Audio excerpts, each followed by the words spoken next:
আমাদের প্রথম বর্ষের শিক্ষার্থীদের ভোটার যুক্ত ছবি তালিকা সহকারে তাদেরকে ভোটার হিসাবে অন্তর্ভুক্ত করার দাবি এবং সকলের অংশগ্রহণের দাবিতে আমরা রাজশাহী বিশ্ববিদ্যালয় ছাত্রদল গণতান্ত্রিক উপায়ে শান্তিপূর্ণভাবে আমরা কর্মসূচি পালন করে আসছি।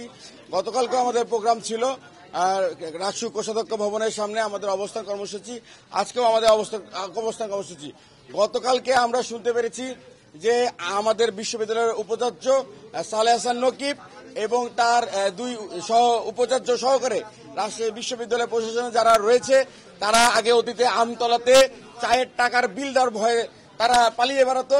সেই উপাচার্য তিনটি সংগঠন শিবির সহ তার বানানো দুটি সংগঠনকে 5 লাখ করে 15 লক্ষ টাকা দেওয়া প্রদান করা হয়েছে যে ছাত্র দলের গায়ে হামলা করতে হবে। সেই হামলার ভিত্তিতে আমাদের 10 জন নেতাকর্মী মেডিকেলে ভর্তি রয়েছে, আমাদের নারী বোনদেরকে হেনস্থা করা হয়েছে।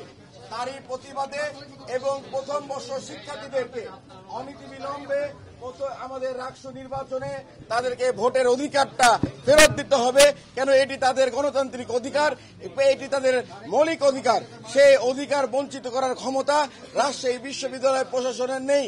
অথচ এই বিশ্ববিদ্যালয় প্রশাসন একটি সহজ দাবি প্রথম বছর 4000 শিক্ষার্থীদেরকে ভোটার তালিকায় অন্তর্ভুক্ত করা এবং সকলের অংশগ্রহণ নিশ্চিত করা, এই দুটি দাবি মেনে নিতে সমস্যা কোথায়? এই দুটি দাবি মেনে নিতে ভয় কোথায়?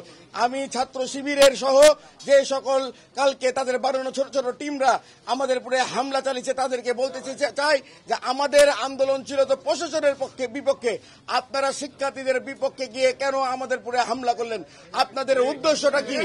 আপনারা কি প্রথম বর্ষের শিক্ষার্থীদের কি তাদেরকে প্রতিনিধিত্ব করেন না?